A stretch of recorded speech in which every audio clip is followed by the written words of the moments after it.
मैं समझ नहीं पा रहा था मतलब कि एक हॉस्पिटैलिटी किस ना की हॉस्पिटैलिटी की तरीके की क्या मैं समझा सॉरी बोलते हैं आपको।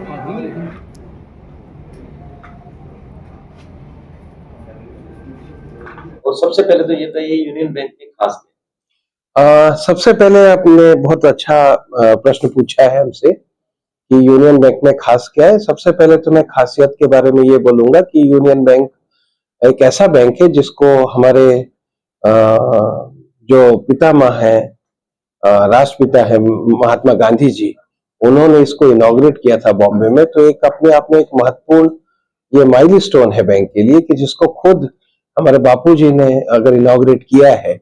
और आपने देखा होगा कि एक उनका बहुत सारा अच्छा प्रोवर्ब है कि जो ग्राहक होता है वो भगवान के स्वरूप है और ग्राहक ही हमको हमारी सैलरी देता है, उसी के कारण इनकम होती है। वो उसी दौरान बताया गया था। और दूसरा ये है कि जो यूनियन बैंक की खासियत है कि यूनियन बैंक इस समय एक ऐसा बैंक है पूरे भारत में जो इक्वली डिस्ट्रीब्यूटेड है। जैसे स्टेट बैंक है, आप बोल सकते हैं कि इक्वली डिस्ट्रीब्यूटेड है, ऐसे ही चाहे वो नॉर्थ हो, आज हम अमृतसर में बैठे हुए हैं, या फिर अगर आप हमसे केरल की बात करें और आंध्रा की बात करें, कर्नाटक की बात करें, या फिर हमारा नॉर्थ ईस्ट की बात करें, तो यूनियन बैंक हर जगह हर स्टेट में इक्वली पूरा जो है तो फैला हुआ है, शाखाएं हैं।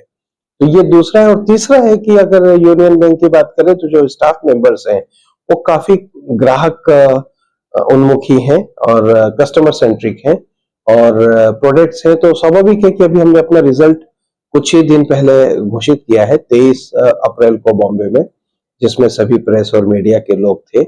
हमारा 24 तारीख को जितने भी न्यूज़पेपर्स हैं भारत के, उसके प्रथम पृष्ठ पे हमारा रिजल्ट भी आया हुआ है। तो लगभग हमने 23,80,000 करोड़ का व्यवसाय किया है और 5,316 करोड़ का मुनाफा है उसमें, जो कि दोनों ऊपर है पिछले साल के तुलना में। और डिविडेंड भी हमने पिछले साल 4 रुपए 75 पैसे दिया था। इस साल हमने 5 रुपए घोषित किया है, subject to approval of AGM and other जो हमारी रिक्वायरमेंट है उसके हिसाब से। तो अगर मैं ये मानूं तो डिजिटल के रूप में भी बैंक काफी आगे बढ़ चुका है और कम से कम 25 से 30 हमारी ऐसी जर्नीज हैं लोन में, सर्विसेज में और खाता खोलने में कि जो कि पूरी की पूरी तरीके से डिजिटल है। तो इन सब चीज को लेके कहूंगा कि यूनियन बैंक जो आपका बैंक है वो एक प्रोग्रेस की तरफ है, कस्टमर की तरफ है, कस्टमर सेंट्रिसिटी की तरफ है। और सभी पैरामीटर्स, अगर मैं रिटर्न ऑफ एसेट की भी बात करता हूं तो Q4 में 1.36 जो कि एक बहुत अच्छा माना जाता है, और वैसे अगर सालाना बोलूंगा तो 1.25 के लेवल पे है। तो सभी इफिशिएंसी पैरामीटर्स बहुत अच्छे हैं। तो मेरे आपके ग्राहकों को यही बताना है कि आपका यूनियन बैंक सुरक्षित है और सेवा करने हेतु तत्पर है। सर प्राइवेट बैंक वो आजकल काफी ज्यादा लोग उनकी तरफ अट्रैक्ट हो रहे हैं अकॉर्डिंग टू जो सरकारी बैंक, क्या क्या रीजन? देखिए, ये अपना अपना एक सोच होता है और मार्केट है, और ये फ्री कॉम्पिटिटिव मार्केट कहलाता है, जहाँ पे हर आदमी को अपने उत्पाद और अपना इंस्टीट्यूशन ऑर्गेनाइजेशन को अपनाने हेतु सबको अपना अधिकार है। बट मैं आपको एक चीज बताना चाहूंगा, जो डेटा बोलता है कि जो पब्लिक सेक्टर है, जो भारत सरकार के उपक्रम है, जो पब्लिक सेक्टर्स है और पब्लिक सेक्टर बैंक्स हैं, उनका मार्केट शेयर जो है, मार्केट शेयर वो प्राइवेट बैंकों की तुलना में ज्यादा बढ़ रहा है।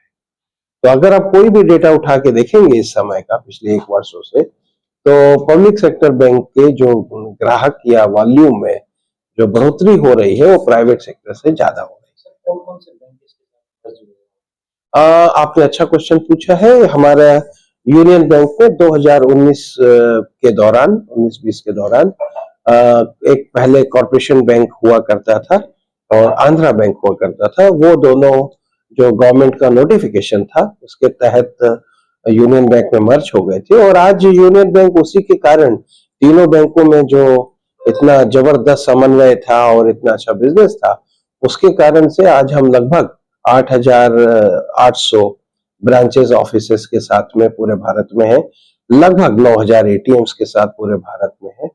और टोटल अगर व्यवसाय की बात करें तो 23,80,000 करोड़ के आसपास हम बिजनेस में, हमारा बिजनेस जो एसेट और लायबिलिटी का है, मतलब जो लोन और डिपॉजिट का होता है, वो लगभग 23,80,000 करोड़ के हम आसपास। किसानों के लिए मैंने आपको बोला जो कि बीसी का हमारा चैनल है, तो हम खुद ये कोशिश करते हैं कि जितने किसान हैं उनको ज्यादा से ज्यादा सुविधाएं दे सके।